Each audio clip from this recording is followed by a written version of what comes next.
I honestly wonder what it is about rhythm games that doesn't really draw people in like that. Like Guitar Hero was massively popular. Even your boy-headed granny knew about that. But I guess it was always a somewhat small niche because most content I see, especially on the western side, barely crack the appropriate amount of views. And it'll be some of the most impressive feats you would ever see in terms of gaming. If I put the appropriate B-roll in the background, then you can see that I've been on a real rhythm game kick lately. Like every now and then, my love for the genre just flares up. So whether you care or not, I'm gonna go over my thoughts on rhythm games as a whole, and my opinion on why the reception for them is so lackluster, for lack of a better word.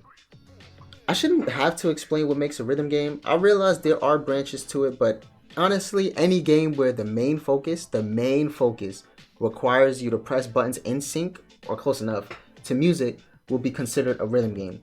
Firstly though, I think it'll be interesting to start off with the origins of rhythm games. So I did some digging on a few forums and Wikipedia, and according to all of them, the first ever rhythm game that goes by the standards I said earlier would be Parappa the Rapper, which honestly surprised me and those in the forums. You would think such a simple concept for a game would have been thought of before, and there are some people that argue that dance aerobics for the NES, which used the power pad to mimic the instructor in game that moved to music, was actually the first.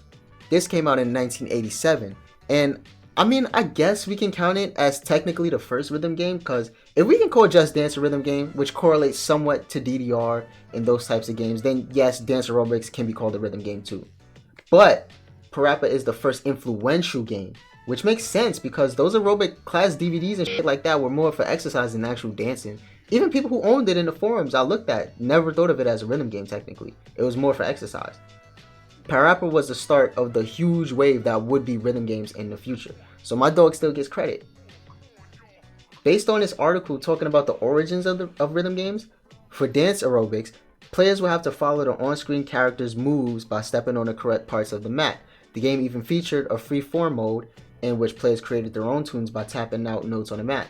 Dance aerobics was so far ahead of its time, however, that no similar games were released for nearly a decade besides a few arcade titles that never saw the light of day outside of Japan. That is until 1996 when Parappa the Rapper was created. Masaya Matsuura, I guess that's how you pronounce it, to use, whatever, a Japanese musician and game designer paired with Rodney Greenblatt, an American artist, to create Parappa. Parappa exploded in popularity in Japan and abroad, which led to a spin-off called Jammer Lammy, which got its own sequel along with Parappa eventually. The main reason for this popularity was the creativity, Matsuura says. Given how unprecedented the development of the game was at the time due to directing all of the staff's imagination, this empowerment, he says, gave tonality to various elements of the game, much like how live sessions go for musicians. Parappa apparently started the movement for rhythm games as we know them. Many developers started riding the wave, and the leader of the pack was none other than Konami, who started the wave of peripherals for their rhythm games. They were the first to do that with Beatmania. This is a game with a turntable and a set of buttons that, if you're lucky enough to have at your arcade, will be left abandoned somewhere behind other more popular games. Which, to be fair, the Beatmania cabinets I've always came across never worked. And if they did, the buttons would be fucked up, so you couldn't even play it anyway. But anyway, after this, you would get games like DDR, Guitar Freaks, Drum Mania, all that. Now, while these games did really well in Japan, the US didn't have much of a market for these games. This is because with peripherals, it was not only expensive to produce, but would drastically increase the price of the game. This, with the decline in arcades, unfortunately, only certain games would make it in the US. Some of those being Guitar Man and Space Channel 5. Classic. But, as we know, they have dedicated fan bases, but were not successful enough to boost the genre. However, with the success of the DDRs in arcades, they would eventually make a home release for it that included a mat. After this, Nintendo would be inspired to make Donkey Konga for the GameCube, and down the line, rhythm games slowly but surely made a lane in the market for themselves. It wouldn't blow up really until Sony made SingStar in 2004, but the hardcore gamers wanted something more. So after SingStar's success, Harmonix would make Guitar Hero. Yes, they started off with Guitar Hero until purchased by MTV to make a new game a little similar. I know everybody knows this one, Rock Band.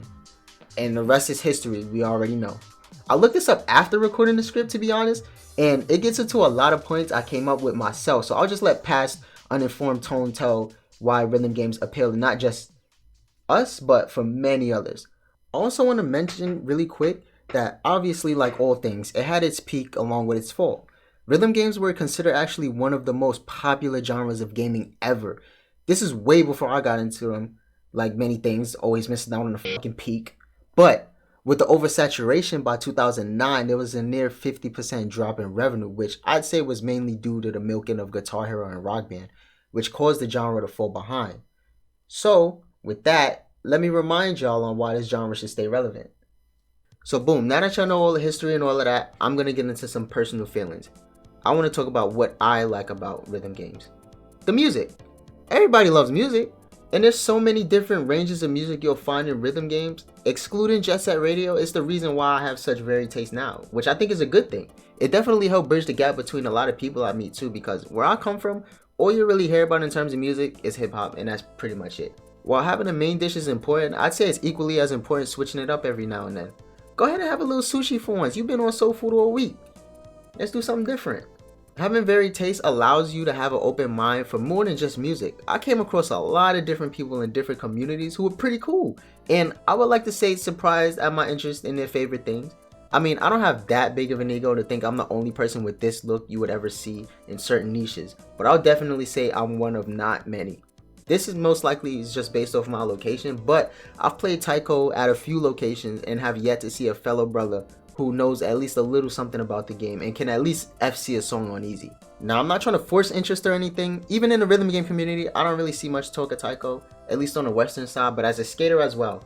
The coolest thing I see in real life is people of many different backgrounds uniting under one interest and bonding over it. While you can look up genres on social media, I feel like another cool way of discovering music is doing it yourself and having fun doing so by jamming out real time during the discovery in a game. Secondly, some would consider it a waste by not just doing this, but it's kind of like learning an instrument, just gamified and a lot easier.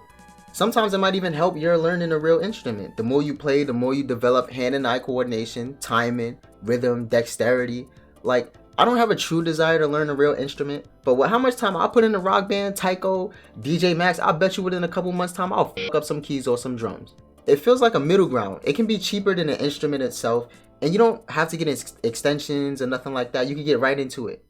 Can be cheaper. A lot of games have DLC that's definitely worth it, but it could get real expensive. I don't think any game will top the DLC Doom Dead or Alive had, but some rhythm games do be damn near neck and neck with them. Either way, it's a good testing ground before taking a dive into actual instruments. Jumping back to that article on the first rhythm game, Masaya Matsuura even stated, "I think that what drew me to the concept of interactive media is the notion that a player can experience a sense of joint ownership by taking part in the musical expression. Yeah, you didn't make the song and playing the notes by themselves without the game or sounds, it don't really sound that much like the song itself, but the rhythm is still there. It's something you practice to remember and can perform. Or maybe not, but I guarantee you remember the BPM, so even if you go off track from what the actual notes are, you can kind of use that to make something more of your own, so you're still expressing yourself musically, which I think is really fucking dope. Something like this.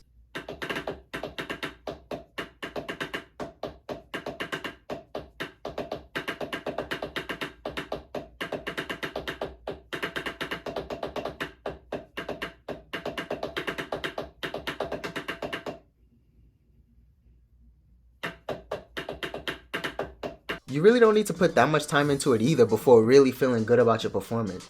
Now, I'm nowhere near the level of the Asian dudes I see clearing the hardest of charts with literally 100% accuracy, even freestyling on the beat. Y'all niggas ain't human. I don't know how you do that. Anyway, it's still fun being able to perform at the level I'm at. And it feels even better when you get that little boost of progression, when you get closer and closer to being able to clear the next level of difficulty. I feel like rhythm games are a multiplayer thing at its focus. You could do it that way as long as it ain't ranked. But for me, it feels as though you're on like this solo battle, just you, the music, and your skills.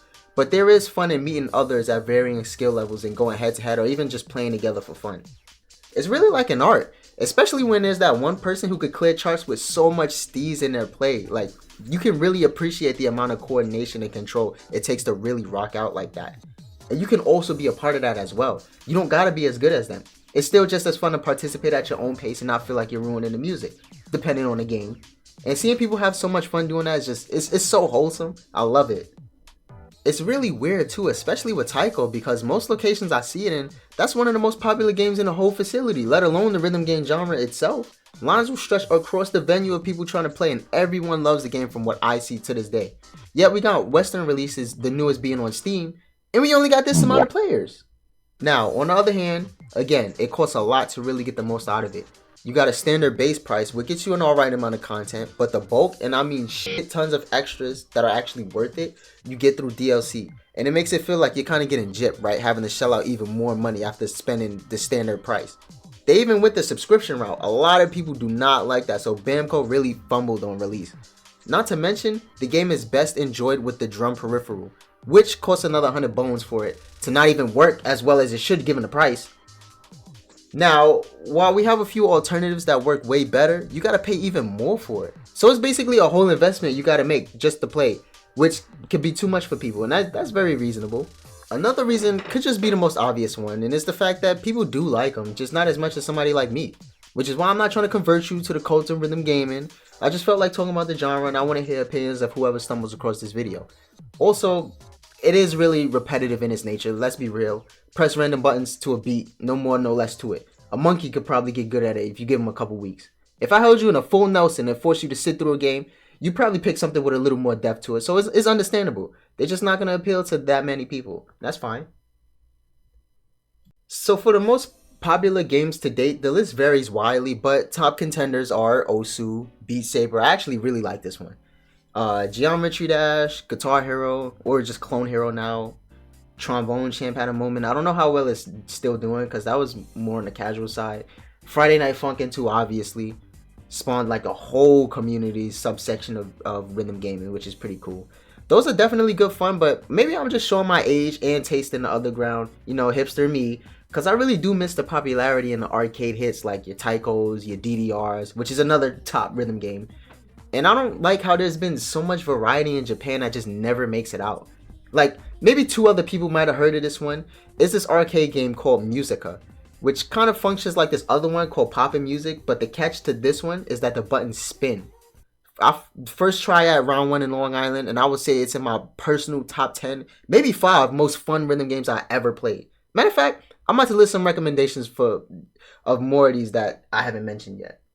Alright, so let me just start with PC console, right? Obviously, number 1, if you haven't tried it yet, definitely play Taiko no Tatsujin. Not Osu Taiko. Taiko no Tatsujin. There's even web clones you could play for free, but if you do like it, I highly recommend saving up for a good quality drum, because I wasn't really sure about spending close to a band on a controller that really only works for one game, but now I make time in the day to play at least a couple songs every other day. My enjoyment of the game went up drastically now that I have such a well-made controller for it. Then we got DJ Max Respect for Steam or PlayStation. Absolute classic that's been running for years, and I'm genuinely surprised yet happy this version is still going strong, because most of the old games didn't have that long a life before being abandoned, but it's one of the best classic rhythm games you could play. This and Taiko are neck and neck damn near, but I gotta give the top spot to DJ Max. The controls are easy to learn, hard to master, and it put me on to so many good artists and music that I listen to literally every day. So do yourself a favor with this one, do not miss it. DLC prices do go kind of crazy, but they do have sales often on Steam, and the base content is worthy enough too, so there's no rush for the DLC. But definitely try this out if you can. Next one, I would say Super Beat Sonic. This one came out for all the previous gen consoles besides PC. It's a bit on the easy side, but a good amount of tracks have real difficulty to them, and the music is pretty nice and varied as well. I'm a sucker for funk, jazz, very mellow type songs. Man, just look up Third Coast, Groove, Mako, ND Lee. I never would have been put on the sleeper hits that these artists like them make if it wasn't for games like this and DJ Max. For Sonic specifically, I would say top 3 favorites is Knots, Bass Escape, and Mr. Funky, but I digress. Let me finish the list. Muse Dash. I can't believe I almost forgot this one. This one is popular too. This one plays a little like Taiko. It plays like Taiko at its core mechanics, but the interface, the vibes, style, all very different. Very kawaii, very goonish, but a good time. Don't sleep on it. If you get it on, I would recommend getting it on PC. They have it on PC and mobile. PC, the DLC is actually really cheap for what you get, and it has a lot of good anime type music, along with collabs with Toho, Vocaloid, I think Macross 8299, if I said that right. Good shit. Play it. It's free. You just gotta pay for the DLC, but it's one time too, unless you get it on mobile. That's when they violate. Easy to One is like DJ Max, just a lot more hardcore. It is just for PC, has the same kind of songs as Max. DLC is average in price from what I remember, and there is a lot of content. Main difference is just that, number one, the accuracy is super tight. I'm gonna say if you can perfect play and max, you'll get like 96% accuracy for easy to one. It's very hardcore in this scoring. And it plays like the new SC difficulty in max, meaning you'll like even on the easy charts you'll get triple notes as opposed to just doubles. So expect weird patterns with that one. But if you really want to get into some hardcore rhythm gaming, easy to one is what you would want to go for. Now, just to throw out a custom DJ Max like game, Quaver on Steam is just that. It has the DDR chart, so you play it with keyboard, unless you're feeling crazy and you got a dance pad to hook up and bind keys to. It comes with a few pre-made charts, but it's all really user-made like Osu. So that's a good free one if you want to go the free route. Last console game, I gotta throw it up because it was really controversial on launch in the US, but I genuinely think it's a really good game. That is the Persona Dancing series. This and Sonic play similarly, but you play the remixes and some original scores of the Persona music. If you're a real Persona fan, you know the music is one of the best things about this, so I don't know how you could call yourself a Persona fan and not like this game, unless you just aren't into rhythm games, which is still kind of crazy because the correlation of music, not an attack, just saying, that's a little absurd to me, but it is what it is, no skin off my back or yours, so please let me live. But that is a good game to play. And it's really cheap nowadays too. So, I mean, if you got some extra money and you want some more Persona in your life, I don't know why you wouldn't get it. Now, if you're looking for something on mobile, this one is super niche. I bought it on sale for like $8 when I first got my Switch. It's called Rudimical Dark Witch Music Episode. This is a spin-off to a side scroller that's also pretty good, but it's pretty hardcore in its difficulty. So if you really want a challenge, this is a nice one to try. It is pretty scarce in content, only a few stages, but it is a fun experience nonetheless. The only thing is that it's just for mobile and Switch. Now, top mention, obviously, Hatsune Miku Colorful Stage, or just Project Sekai, or Pro Sekai. The best among the best, simple controls, most bangers from the Vocaloid discography. You literally can't go wrong. My only gripe with it, which isn't really much of a gripe because it's pretty easy to grind and you don't even really need to, but you have to use character cards and your score is dependent on how high level they are. So there's gotcha elements to it. Or you can just play it for the rhythm aspect. It don't even matter. But top mention, 100%. Unfortunately, it's shut down, so it is no more, but I gotta pour one out for Tap Sonic Top. This is NeoWiz's mobile version of DJ Max. NeoWiz being the creators of DJ Max and Tap Sonic. Has the DJ Max songs. The way it plays is you have 3 tracks on each side of the screen and you do all the mobile rhythm game nonsense, tap, hold, swipe. The unique thing about this game is that the tracks merge and separate during a song. So say like you'll start with all 6 tracks, then you'll swipe during the songs on a note and then have to play on just 4 or something like that. So it merges some of them. Tap Sonic Bold is the PC version that you can still get. Ain't no more future content coming to this, but you can buy it and play it forever. And by forever, I mean as long as Steam doesn't hold you. I want to mention Dance Rail as well. This is one I feel most people don't know about. User made with different songs of Asian origin. Kind of plays like Sakai. Then there's Groove Coaster, which is an arcade port to mobile where they say you can play it with one hand. Your character moves along a track in space and you perform the taps, swipes, holds as they show up. They have this in Muse Dash 2. I didn't mention this, but this and Muse have this unique function of ghost notes where it's an additional note that pops up in between the actual notes.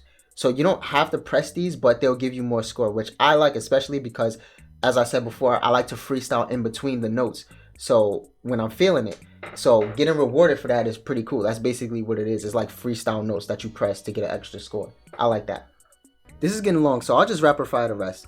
More mobile games, you got D4DJ, Bang Dream, Love Live, something like they share universes. They got anime based off of the characters. I think the voice actors actually perform too, so they tie into real life a little. Then Citus, Demo, Voaz is pretty underrated. And Archaea. Oh, not mentioning this would be blasphemy. This is personally one of the most unique and fun mobile rhythm games I've ever played. Not really all that mobile though, because a regular phone screen is too small to play it on. So unless you're a true masochist, this one is best experienced on a tablet. If you have one, this gotta be a for sure download. I can really go on and on and on about the different games I've played. There's honestly so many different rhythm games that vary in style and control that mix it up enough to where it really doesn't get stale. But that obviously depends on your taste. You might like some of these, others you might just not vibe with. I really just wanted to gush about this because I love the genre so much, and the content that I get recommended every now and then is just so enjoyable. And it would be cool if this is the video that got you interested in the scene, because it really is dope, and I feel personally deserves a lot more attention. So yeah, I hope you enjoy me babbling on, and with that, I'm gonna go ahead and get out of here. So all y'all stay up, and I'll see y'all in the next one.